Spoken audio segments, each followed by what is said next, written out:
মধ্যবঙ্গ নিউজের যে কোনো খবরের দ্রুত আপডেট পেতে ইউটিউবে সাবস্ক্রাইব করুন ইমাজিন সিটিভি লাইভ এবং সাবস্ক্রাইবের পর অবশ্যই বেল বাটনে একটি ক্লিক করুন।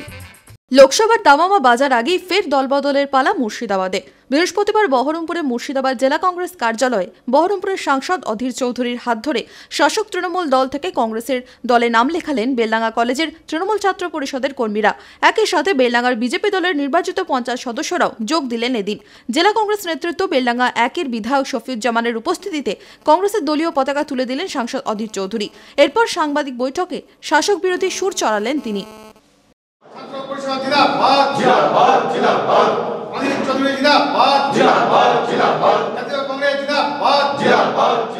মুর্শিদাবাদ জেলা জুড়ে তৃণমূলের এই ভাঙন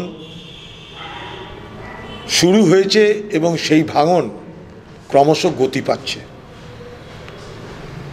রাহুল গান্ধীর নেতৃত্বে 3টে রাজ্যে কংগ্রেসের সাফল্য সারা রাজ্যের মতন মুর্শিদাবাদ জেলাতেও তৃণমূলের কর্মীদের মধ্যে তৃণমূল দল ছেড়ে কংগ্রেসের পক্ষে আসার মানসিকতা তৈরি করছে।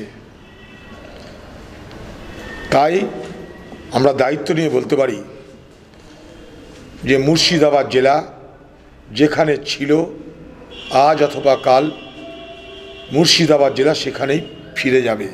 যদি মধ্যবঙ্গ নিউজের এই খবরটি ভালো লেগে থাকে তাহলে অবশ্যই একটি লাইক দেবেন এবং ইউটিউবে ইমাজিন সিটিভি চ্যানেলটি সাবস্ক্রাইব করবেন। আর যে কোনো খবরের দ্রুত আপডেট পেতে সাবস্ক্রাইব করার পর বেল